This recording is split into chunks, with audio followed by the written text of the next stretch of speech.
እሺ ተመልካቾች እንዴት ናችሁ? ብሔራዊ ባንክ በነገው ዕለት ማለትም የካቲት 14 ላይ ወደ ገበያ የሚተላለፍ 500 ሚሊዮን ዶላር በጨረታ ወጥቷል። በልዩ ጨረታ 19ኛ ዙር ልትሉት ትችላላችሁ። ግን 19ኛ ዙር ጨረታ መቅረብ የነበረበት አሁን ከ12 ቀን በኋላ ነበረ። ምክንያቱም በየ15 ቀን ለማቅረብ የሩብ ዓመት እቅድ አቅዶ ነበረ። ነገር ግን አሁን በተከታታይ እያቀረበ ነው። ለምሳሌ የካቲት ጥር 19 ላይ ጨረታ ወጥቶ ነበር። ከአንድ ሳምንት በኋላ ጥር 26 ጨረታ ወጥቶ ነበረ። የካቲት 10 ላይ አወጥቶ ነበር። አሁን ከ4 ቀን በኋላ ደግሞ የካቲት 14 500 ሚሊዮን እያቀረበ ነው። እንግዲህ የካቲት እንኳን ከገባ 570 ሚሊዮን ዶላር ለገበያ እያቀረበ ነው እና ይሄ ምን ኢምፓክት አለው ደግሞ ለምንድን ነው የዚህ ያህል መጠን ቶሎ ቶሎ ማቅረብ የፈለገው የሚለውን የተወሰነ ሀሳብ እንድናወራበት ፈልጌያለሁ። ለመኖሪያና ለንግድ የሚሆኑ ሱቆች አንድ ላይ በመገናኛ የመዲናችን መሃል በሆነችው መገናኛ ከእስራኤል ኤምባሲ አጠገብ እንዲሁም ከሃይሌ ሪዞርት በቅርብ ርቀት ላይ ከባለ 1 እስከ ባለ 3 የመኝታ ክፍል አማራጭ ያላቸውን አፓርትመንቶችን በ660 ሺህ ብር ቅድመ ክፍያ ብቻ አቅርበንልዎታል። ለንግድ የሚሆኑ ሱቆች ነዋሪ በሞላበት ህንፃ ላይ ከ24 ካሬ ጀምሮ በ300 ሺህ ብር 10% ቅድመ ክፍያ ጀምሮ ቀሪውን ክፍያ የእርስዎን ፕሮግራም መሰረት አድርገው የሚከፍሉት ምርጥ እድል። በእኩል ሰዓት የሱቅና የቤት ባለቤት ለመሆን በ096921 1919 ይደውሉልን። መደላድሎች ነን። በምቾት ይኖሩ። እንግዲህ የኢትዮጵያ ኢኮኖሚ የውጭ ምንዛሬ እንደሚፈልግ ይታወቃል እና ብሔራዊ ባንክም የውጭ ምንዛሬ የሚያቀርብበት የራሱ ምክንያቶች ይኖሩታል። በዋናነት የሚጠቀሰው ግን ገበያ ላይ ያለውን እጥረት ለማሟላት ነው። ሁለተኛው ገበያ ላይ ያለውን ገንዘብ ለመሰብሰብ ሊሆን ይችላል። ግን እሱ ዞሮ እንግዲህ ብሔራዊ ባንክም ሌሎች ነገሮችን ለመግዛት ሲፈልግ ሊያወጣው ይችላል። የወርቅ ገበያ ላይም ሊያወጣው ይችላል። ስለዚህ በዋናነት የውጭ ምንዛሬ አቅርቦት ለማቅረብ ነው። በተለይ አሁን ያለው ጨረታ ምክንያቱ እሱ ነው በመሰረታዊነት። ለምን ከተባለ ሁለት መሰረታዊ ምክንያቶች አሉ። ይሄ ምክንያታዊ የሚሆንበት የአሁኑ ጨረታ ማለት ነው። እንግዲህ ካስታወሳችሁ ብሔራዊ ባንክ አንድ መሰረታዊ መመሪያ ወጥቶ ነበር። እሱም ባንክ ቤቶች ኤልሲ ለመክፈት ለኢምፖርተሮች ኤልሲ ለመክፈት የጉምሩክን ተመን እንዲከተሉ የሚያዝ አንድ መመሪያ ወጥቶ ነበረ። እሱ ምንን ተጽዕኖ ይፈጥራል ገበያው ላይ? ፖዘቲቭ የሚባል ተጽዕኖ። በፊት ከጥቁር ገበያ ከሌሎቹ አንደር ኢንቮይስ ያደረጉ ይሞሉት የነበረውን ኢምፖርተሮች ይሞሉት የነበረውን የውጭ ምንዛሬ ሁኔታ ጠቅላላው ተቀራራቢ የሆነ በጉምሩክ የተተመነውን ዋጋ ሲያመጡ ባንኮች እንዲፈቅዱ ነው የተባለው። ስለዚህ ምን አዞረ ማለት ነው? ኢምፖርተሮች ወደዱም ጠሉም ወደ ባንክ ኤልሲ ለማስከፈት መምጣት አለባቸው። ለምሳሌ $30,000 መኪና መግዛት ካለባቸው ኦልሞስት $30,000 ማግኘት ያለባቸው ከባንክ ነው። በፊት ግን የመኪናዋን ዋጋ $5,000 የሚል ሰነድ ይዘው ይመጡና $5,000 ከባንክ ያስፈቅዳሉ። $25,000 ከጥቁርም ከምንም ይሞሉትና ኢምፖርት ያደርጉ ነበር። ስለዚህ $25,000 ወደ ጥቁር ገበያ ሄደ የነበረው አሁን ወደ ባንክ እንዲመጣ ተገዷል። የዛን ጊዜ ብዙ ጥያቄ ባንክ ቤቶች ላይ መጥቷል። የኢምፖርተሮች ጥያቄ መጥቷል። ይሄን መመሪያ ባወጣ በነጋታው ልዩ ጨረታ ብሎ 19ኛ ዙር ጨረታ ላይ 16ኛው ዙር የነበረው ጨረታ ጥር 19 $500 ሚሊዮን ለገበያ ለቀቀ። ስለዚህ ምክንያት ነበረው። በቃ ኤልሲ የሚያስከፍተው ኢምፖርተር በሙሉ ወደ ባንክ ስለሚሄድ ነው። የዛን ጊዜም ፍላጎት ምናልባት በቃ ሊሳካ ይችላል ብለን አስበን ነበር። ግን ሆኖ የነበረው ምንድን ነው? $592.3 ሚሊዮን ነው ባንኮች የጠየቁት። ስለዚህ ያረኩበት ነገር አለ ማለት ነው።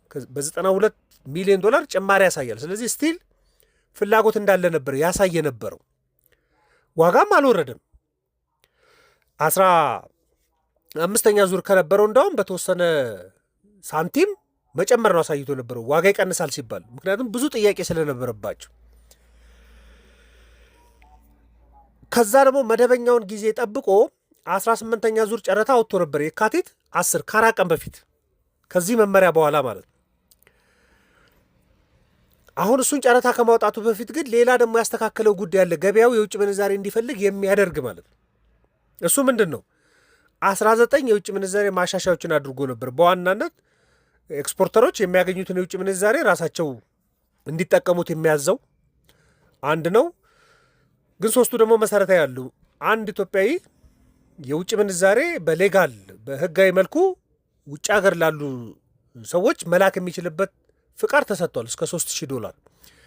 ይሄ ማለት ከባንኮቹ ላይ ያለውን የውጭ ምንዛሬ ወደ ውጭ እንዲልክ እድል ነው የሚሰጠው። ስለዚህ ባንኮቹ የውጭ ምንዛሬ ከእጃቸው እንዲወጣ የሚያደርግ አንድ ምክንያት ነው። ሁለተኛው የውጭ ባለሀብቶች ባንኮች ኢቫሉዌት እያደረጉ የውጭ ምንዛሬ በተለይ ትርፋቸውን የትርፍ ድርሻቸውን ድርጅቶች እንዲያወጡ የሚፈቅድ መመሪያ ወጥቷል። ይሄ ባንኮቹ ቀጥተኛ የውጭ ኢንቨስተሮችን ኢቫሉዌት እያደረጉ የውጭ ምንዛሬ ያላቸውን የውጭ ምንዛሬ እንዲሰጧቸው በውጭ ምንዛሬነት እንዲሰጡ የሚፈቅድ ነው። የሚያስገድድ ለማለት ትንሽ ያስቸግራል፣ ግን የሚፈቅድ ነው ኦፍኮርስ። እሱም ብዙ የውጭ ድርጅቶች ያላቸውን የትርፍ ድርሻ ከባንኮቻቸው እያወጡ እስከዛሬ ሪዘርቭ ያደረጉትን ሊልኩ ይችላሉ። እስከዛሬ ተቀመጠ እስከዛሬ በውጭ ምንዛሬ ተለውጠው ያልተሰጣቸውን አሁን በውጭ ምንዛሬ ለውጠው ለባለሀብቱ መስጠት አለባቸው። ባለሀብቱ ይዘው የመውጣት መብት አለው የውጭ ቀጥተኛ ኢንቨስትመንቱ ማለት። ይህም ብዙ ጥያቄ እንዲመጣባቸው ያደርጋል። ፍላጎታቸውን በጣም እንደሚያሳድገው እርግጥ ነው። እሱ ብቻ ሳይሆን አገልግሎት ኤክስፖርተሮችም ያላቸውን የውጭ ምንዛሬ ራሳቸው እንዲጠቀሙ ማድረግ አንድ። እሱ ብቻ ሳይሆን ማስተር ካርድ፣ ዓለም አቀፍ የግብይት ካርዶችንም እንዲፈቅዱ ትእዛዝ ተሰጥቷል ለባንኮቹ። ስለዚህ ምን ማለት ነው? አንድ የውጭ ምንዛሬ የሚያገኝ ሰው የራሱን የውጭ ምንዛሬ ለፈለገው ሸመታ እንዲጠቀም እድል ተከፍቶለታል። ይሄ ደግሞ ባንኮች እየለወጡ ነበር የሚጠቀሙ። ለምሳሌ አንድ ሰው $100 ቢላክለት ከኤክስፖርት ቢያገኝ አገልግሎት ኤክስፖርት አድርጎ ያችን $100 እነሱ ለውጠው ነበር የሚሰጡት። በ150 ከሆነ 15,000 ብር አድርገው። አሁን ግን $100 ነው ቁጭ የሚያደርጉለት። ያም $100 እሱ ለፈለገው ሊያወጣው ይችላል። ስለዚህ ባንኮች ከእጃቸው የሚወጣው ውጭ ምንዛሬ ቁጥር መጠን እየጨመረ ነው በመመሪያ ማለት ነው። ለእሱ ምልክት የሚሆነው ደግሞ ይሄ መመሪያም ከወጣ በኋላ የካቲት 10 18ኛ ዙር ጨረታ ወጥቶ ነበር $70 ሚሊዮን። ከእጥፍ በላይ ፍላጎት ነው የወጣው። $70 ሚሊዮን ቀርቦ $145.3 ሚሊዮን ነው ባንኮች ፍላጎት ያሳዩት። ደግሞ የሚጠበቅ የነበረ ነው። ስለዚህ አሁን ከ4 ቀን በኋላ ኤክስፔክት የሚደረግ አይደለም፣ ግን መሆን አለበት ተብሎ የሚታሰብ ነው። $500 ሚሊዮን ነገ ጨረታ አውጥቷል ብሔራዊ ባንክ። ይሄ በጣም ጥሩ እርምጃ ነው ለብሔራዊ ባንክ። በቃ $500 ሚሊዮን ለገበያው መስጠቱ፣ ለባንክ ሴክተሩ መስጠቱ፣ ምክንያቱም ፍላጎት ስላደገ በመመሪያ አግባብ የሚጠበቅ ነው። እሱ ብቻ ሳይሆን ደግሞ ዋጋ ንረትን በገንዘብ አቅርቦት እንደሚሳሳ ስለሚረዳ ኦልሞስት ወደ 77 ቢሊዮን ብር የሚሆን ከገበያ የሚሰበስበት እድል ያገኛል። ለአጭር ጊዜም ቢሆን በኋላ ለሸመታ ሊጠቀምበት ይችላል። ስለዚህ የሚጠበቅ ነው፣ ደግሞ ገበያ ማረጋጋት የሚችል ነው። ስለዚህ IMF ብሔራዊ ባንክ የሚያወጣው ጨረታ ሳይንቲፊክ እንዲሆን፣ ዓለም አቀፍ ልምዶችን የተከተለ እንዲሆን፣ ገበያ ለማረጋጋት እንዲሆንና የይስሙላ ጨረታ እንዲያቆም ሪኮሜንዴሽን ሲሰጥ ነበር 4ኛ ዙር ግምገማ ላይ። ስለዚህ $500 ሚሊዮን ለይስሙላ ሊሆን አይችልም። ስለዚህ ገበያው ይፈልጋል። ትክክለኛ እጥረት ባለበት ወቅት እንዳውም እንደወጣ ጨረታ ነው የማስበው። ስለዚህ ገበያ ተኮር የሆነ ጨረታ ነው ይሄ። በጣም ጥሩ እርምጃ ነው። ገበያው ላይ ደግሞ ኢምፓክት ሊኖረው እንደሚችል ለማስበው። ከ4 ቀን በኋላ ቢሆንም ብዙ ባንኮች ፍላጎት እንደሚያሳዩ ይገምታሉ። አሁን ከ4 ቀን በፊት የነበረው ጨረታ ላይም ኦልሞስት 31 ባንኮች ተሳትፈው 21 ባንክ ነው የወሰደው። አንዳንዶቹ ባንኮች የዛን ያህልም መግዣ ገንዘብ ላይኖራቸው ይችላል። ሁሉም ባንክ በቂ የውጭ ምንዛሬ መግዣ ገንዘብ አይኖረውም፣ የሊኩዲቲ ኢሹ ስላለ። ግን የሚችሉት ባንኮች አሁን ትልልቅ የውጭ ምንዛሬ መፈለጋቸው አይቀርም። ስለዚህ የባንክ ቁጥሩ መጨመሩ አይቀርም። ዋጋው ምናልባት ከ155 የማይወርድ ሊሆን ይችላል። አሁን በጣም ከፍተኛ ፍላጎት ካለ ሽሚያ መኖሩ አይቀርም። ሽሚያ የሚኖር ከሆነ ደግሞ ከ4 ቀን በፊት የተሸጠው 155 ብር ከ12 ሳንቲም ነው። አሁንም ከ155 ብር ከ12 ሳንቲም ዝቅ ላይል ይችላል። ምናልባት በተወሰነ ሳንቲምም የሚጨምርበት ሁኔታ ሊኖር ይችላል። ስለዚህ ምክንያታዊ የሆነ ጨረታ መውጣቱና ትልቅ መጠን መውጣቱን ለእናንተ መረጃ ለማቅረብ ነው። ደግሞ ገበያው ላይ ኢምፓክት ይኖራል። በተለይ ጥቁር ገበያውን ለማሳሳት መመሪያዎቹ ጥቁር ገበያውን አሁንም እየቀነሱት ነው። ደግሞ $500 ሚሊዮን ገበያ ላይ ሲቀላቀል ደግሞ ጥቁር ገበያው የመቀነስ አዝማሚያ ማሳየቱ አይቀርም። ግን ይሄ ቀጣይነት ሊኖረው ይገባል። በዘላቂነት የሚገኝ የውጭ ምንዛሬ ኢኮኖሚ ያስፈልገዋል። በጨረታ ብቻ እሱን መልስ ላይመልስ ይችላል። ግን አሁን ባለው ሁኔታ ጥሩ እርምጃ መሆኑን ለእናንተ መረጃ ለማቅረብ ነው። ማንኛውም ሀሳብ አስተያየት ካላችሁ ዘኢትዮጵያ ኢኮኖሚስት ቪው ቴሌግራም፣ ፌስቡክ ላይ ልትልኩልኝ ትችላላችሁ። ለነበረን ቆይታ በሙሉ ከልብ አመሰግናለሁ። መልካም ቀን።